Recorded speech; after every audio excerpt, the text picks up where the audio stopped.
What is up, y'all? This is Scarlett, aka Scardi B, aka your resident emo historian, and join me as I unpack the history of Fall Out Boy and hip hop. Look, y'all, there is a lot to cover in this limited run podcast, so strap on in, cause sugar, we're going in. Welcome back to Sugar, We're Going In. This is Scarlett, and this is the podcast that really explores the intersectionalities of Fall Out Boy and hip hop. If you could believe it, there is a ton to talk about, so I am here as your lovely host and guide to get you through all that information. So if you didn't listen to the last episode, what the fuck are you doing? Please go right back. It's not even that long.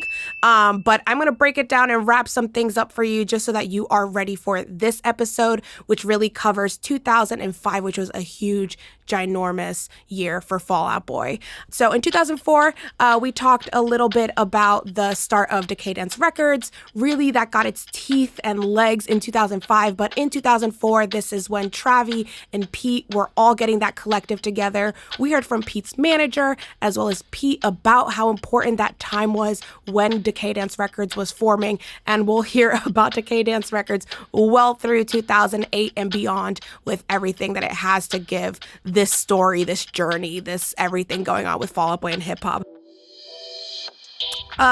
Corrections corner already, because I am but a human and a mere mortal. If you came to this podcast looking for like Wikipedia facts, don't. Anyway, corrections corner this week. We covered 2004 in the last episode, but I got something wrong, y'all. 50 Cent was during the Believers Never Die tour in 2009 and not part of Honda Civic tour. Big shout out to Ali and Raven, who were the first to say, y'all, this is not correct, but they're so loving and so kind, and I really appreciate y'all for that.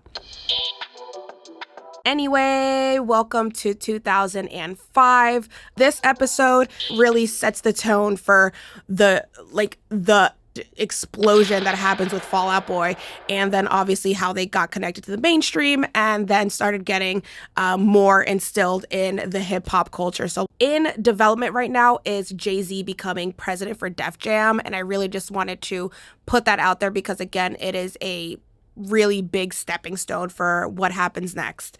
So we're in 2005 now, Decay Dance going, everything's good.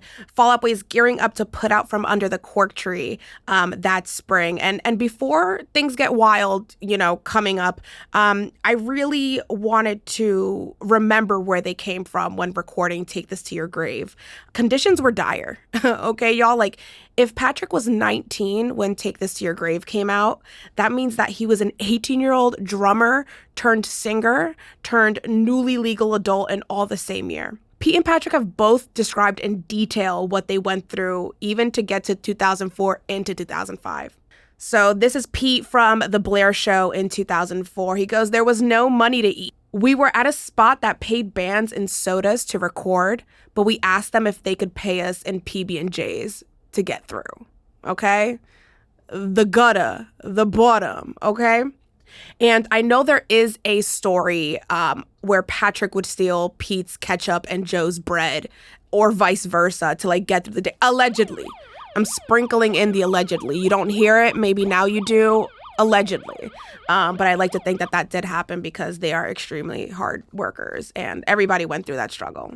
Everybody all together. So a little bit of label talk. After they released their debuts album, Evening Out With Your Girlfriend on Uprising Records, the band signed a very unique record label deal that involved Fueled by Ramen, shout out to FBR, and major label Island Records. So for their 2003 record, Take This to Your Grave, Island reserved the right to pick up the follow-up, which ended up being From Under the Cork Tree, and they did exactly that. So From Under the Cork Tree came out in May 2005, and we'll get to that. So From Under the Cork Tree, released May 3rd, 2005. Happy birthday, baby. We love you.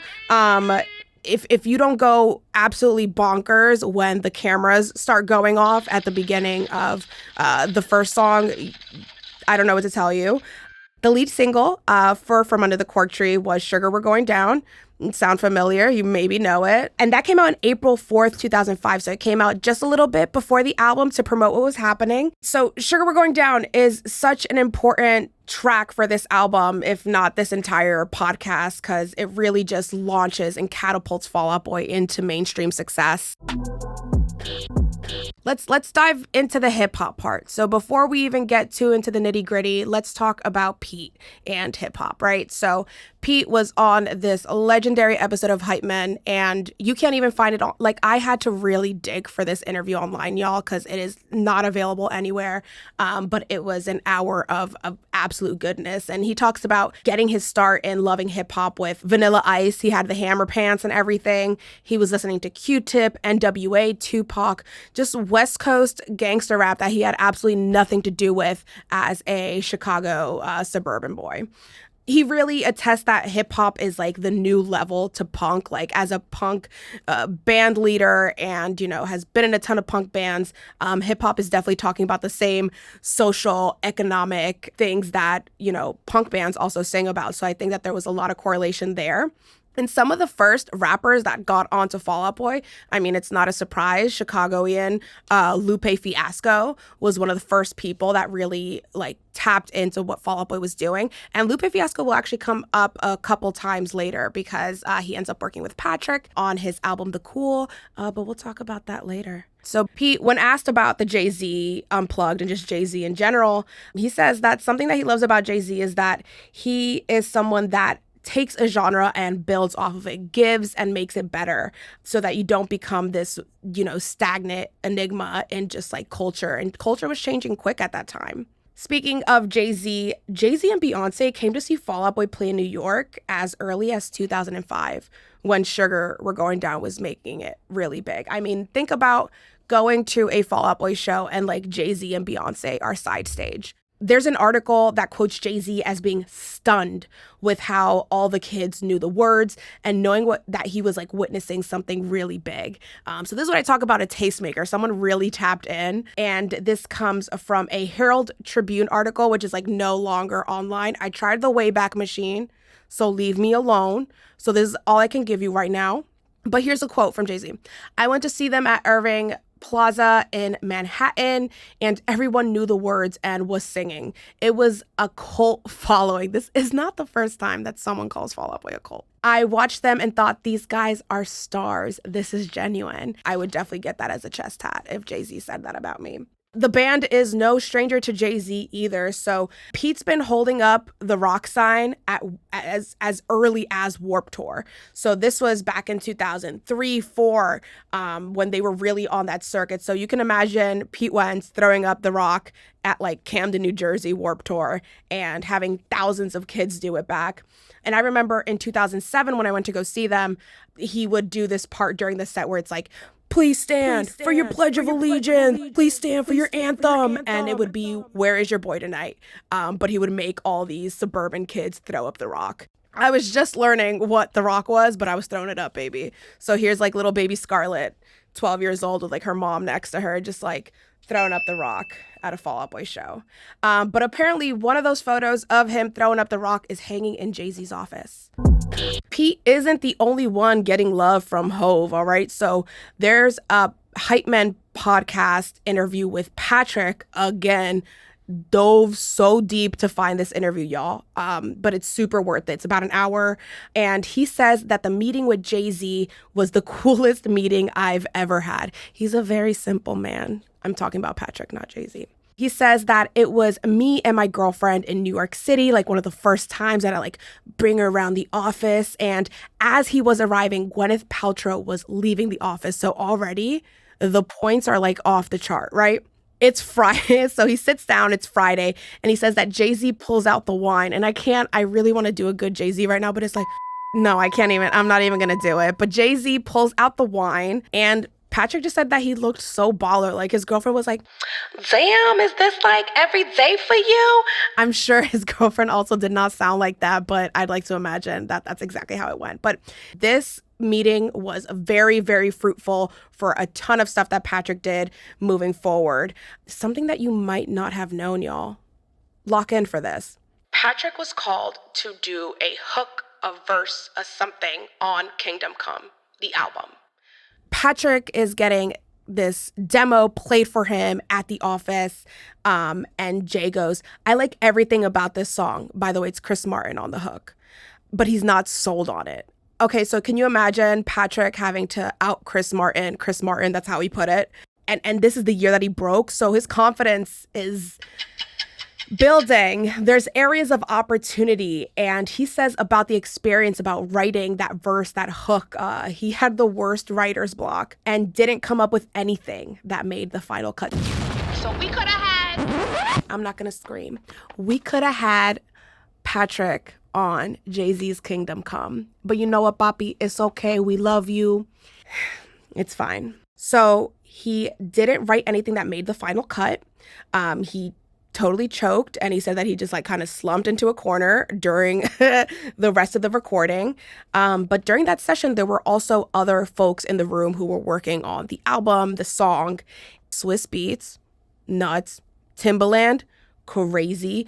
And Timbaland comes up again later in 2008. So this really makes me wonder if this was one of the first meetings that then inspired when Fall Out Boy and Timbaland made the song One and Only in 2007. Also at the session was Pharrell, Kanye, and by day 2, L.A. Reid was like sitting at the control booth. Like it was like a spaceship going over the session. Apparently, this is also the day that Patrick had his first sip of champagne go off. And when he leaves and comes back, Memphis Bleak is sitting at the board. But not only is he sitting at the soundboard is just full with food. And I think that is baller as fuck to be in a studio with Memphis Bleak and have that be one of your first big like recording sessions and it be catered. So eat up. When asked about how that experience really affected him, he goes, I know how to make beats. I didn't know how people tracked. I bombed that part, but I learned a lot. Patrick's confidence from here on out would really grow with working with Gym Class Heroes after this. Again, Lupe Fiasco and so many other folks. So we definitely see that glow up right there. A lot of what I just covered was on the Genius article, How Jay-Z Ended Up on Fall Out Boy's Thriller. Our byline, Grant Rinder or Rinder. Thank you, Grant. So now we're back, right? It's From Where the Cork Tree came out. There's a lot of mass media. There is a ton of attention on these guys. They're charting. The video's doing numbers on TRL. And then also comes out the Dance Dance video, which was out in October 11th of 2005 of that same year that it came out. This is the second single from Under the Cork Tree. And this music video was directed by Alan Ferguson. Alan Ferguson becomes a huge name in the trajectory of Fall Out Boy, specifically because he did a shit ton of their videos. I mean, let me count it out, y'all. Actually, I don't have to because I did it for myself. He did a total of 7 Fall Out Boy videos throughout their career because they're still going, right? So he could come back. But for now, they've done 7 videos. These guys were acting their asses off. It's really cute. If you haven't seen the Dance Dance video, I'll put it in the playlist. The biggest part of why the Dance Dance video is being talked about right now is because it was the first time that I saw Black people represented in a rock music video. That moment during the dance floor scene where Travie McCoy starts dancing and there's like this beautiful Black woman also just like absolutely getting her life next to him. I need to find her name and I will for the next episode. It just really made me feel like, oh, people of color, people who look like me, people who have this huge hair and these huge personalities are like welcome on these floors in a place where like I really didn't know if I belonged. I was like too Latin for the white kids, too white for the Latin kids. So just to have that space where Travie obviously was working with Pete through Decay Dance was represented was such a big moment for me. And I remember that being my favorite music video for a really long time because of that. So again, Travie McCoy from Gym Class Heroes did an amazing cameo and then comes back for a couple of other videos. All right, so when it comes to Alan Ferguson, he is a director, producer, cinematographer. He's best known for working with Janelle Monáe for Dirty Computer, Katy Perry's Hot and Cold, and was previously married to Solange. This is important. I promise I'm not just putting it in here. And it's because Janelle Monáe and Pete Wentz, Solange tweeted that they were the ones that introduced Solange to Alan Ferguson. So there's like tweets and they've been super deleted since, but but she goes, oh, you know, thanks to Janelle Monáe and Pete Wentz, like almost 10 years ago for introducing me to Alan. So go Pete, I guess, maybe. But I think that was a really interesting collection there. Let's get into it, y'all. The remixes. When you have an album that goes amazingly big, as From Under the Cork Tree did, people are going to pay attention and you will get remixes and mashups and everything in between. And this is really a song that inspired this podcast, obviously, because of the ways that I also heard it be used in hip hop. But the first official remix is the Patrick Stump remix. It's super sultry. It's bass heavy. I will also include it in this listicle of things to watch and listen to because it is my absolute favorite. Are you ready for me to blow your mind?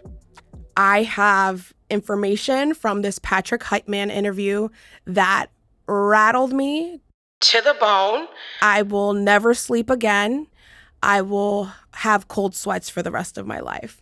Could you imagine, or do you believe me when I tell you that the official Dance Dance remix was supposed to be Juelz Santana? Juelz Santana of Dipset, The Diplomats. Apparently Juelz Santana was a huge, is a huge Fall Out Boy fan and wanted to do the official remix for Dance Dance. He had that whistle song that came out in 2005. So all this happening, From Under the Cork Tree comes out, Sugar We're Going Down comes out. Juelz Santana wants to do a remix of Dance Dance right before or after the whistle song comes out. I don't know what thoughty little 5th grade Scarlett living in Elizabeth, New Jersey would have done with this information. That is my Afro-Latino brother. He is also Dominican. So I just love that so early on, I didn't feel so alone about being so tapped in. Like there was something so together and something that felt like it went together about Fall Out Boy's music and hip hop. And again, that's going to be a huge through line of this entire series. One of the mashups that I could A, not get clearance for, B, is no longer on Spotify, is the Jay-Z 99 Problems and 7 Minutes in Heaven mashup. It was produced by Black Friday.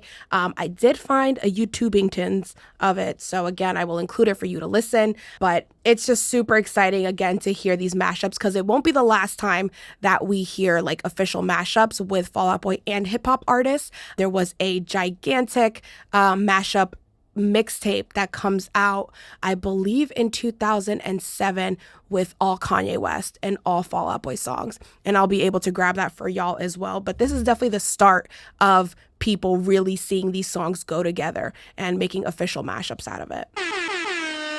All right, y'all. Who sampled who? We had Big Sean, who did Jit Juke, and Big Sean on the same record label, Def Jam, samples the entire chorus in the end. So if you listen to the end of Jit Juke, and again, I'll include it, he just does, it's going down, down in the earliest round, and baby will be going down swinging. I'll be your number one with the bullet. I've got a loaded God complex, cock it and pull it. Okay, like big Pete Wentz energy, Big Sean, we love it. But definitely a nice little homage, a little lick salute if I do say so myself, to Sugar We're Going Down. And Big Sean will come back not only as a participant in a collaboration on a song with them, but also in other cameo facets.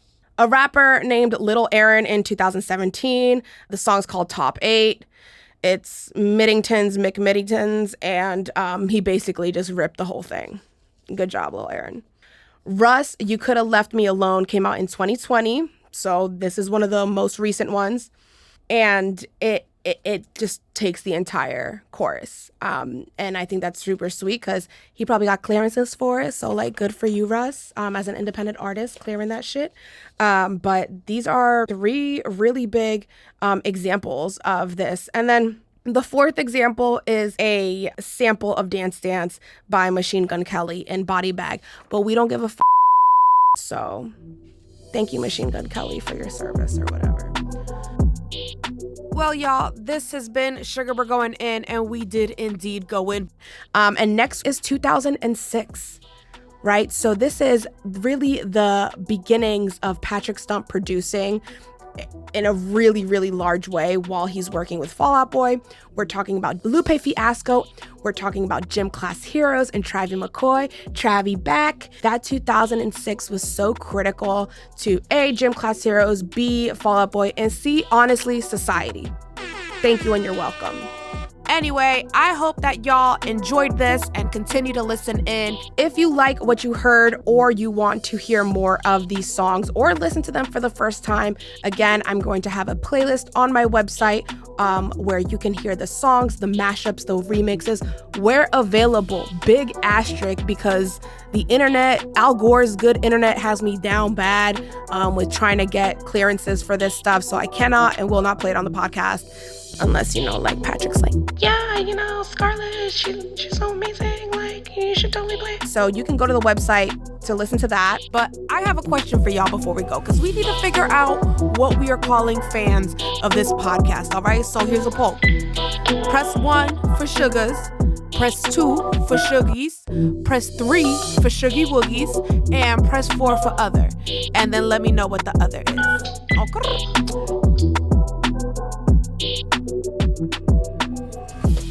What if I just wasn't recording again? You would kill yourself.